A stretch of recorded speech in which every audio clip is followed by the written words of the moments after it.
ఏం మావా ఎట్టట్టున్నారు? ఏంటి కథ? రాత్రి మ్యాచ్ చూశారు అందరూ? చూసే ఉంటారులే. మొన్న వరుసగా 3 ఓడిపోయేతలకి సిఎస్కే. ఇన్‌స్టాగ్రామ్ ఓపెన్ చేయాలంటేనే భయంగా ఉన్నింది. ఇప్పుడు 2 ఆడితే 2 గెలిచేసింది. మొన్న డీసీతో, ఈరోజు కేకేఆర్‌తో గెలవడం స్టార్ట్ అయిందబ్బా ఇంగ. మనోళ్ళంతా ఫామ్‌లో ఎగుతూ వచ్చినారు. కొడతానే ఉండే పనే. ఈసారి కూడా కప్పు మనదే. సిఎస్కే ఫ్యాన్స్ ఏంటబ్బా కింద కామెంట్లు వేయండి. ఇన్ని మ్యాచ్లు జరిగినాయి కదా మావా, ఎంత వచ్చింది, ఎంత మోగించుకున్నారు కింద కామెంట్ చేయండి. నాది ఒక చిన్న సజెషన్ అబ్బా, మీరు వినాలనుకుంటే వినండి, లేదనుకుంటే స్కిప్ చేయండి. బెట్టింగ్ గురించే. డబ్బు మీద ఆశ ఎప్పుడూ సావదు మామ, అది వచ్చే కొద్దీ మనకు ఆశ ఎక్కువ. ఈ బెట్టింగ్ ఎట్లుంటుందంటే, పోయినా మనకే బొక్క, వచ్చినా మనకే బొక్క.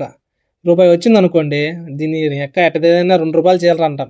అదే రూపాయి పోయిందంటే, మరి నీ పోయిన రూపాయి ఎట్టయినా సంపాయాలని చెప్పి ఉండేదంతా పెడతాం. అప్పుడు పోయేది ఎవడు? మనమే. అందుకేనమ్మామ బెట్టింగ్ గిట్టింగ్ ఏం ఆడకుండా మ్యాచ్ చూసి ఎంజాయ్ చేద్దాం.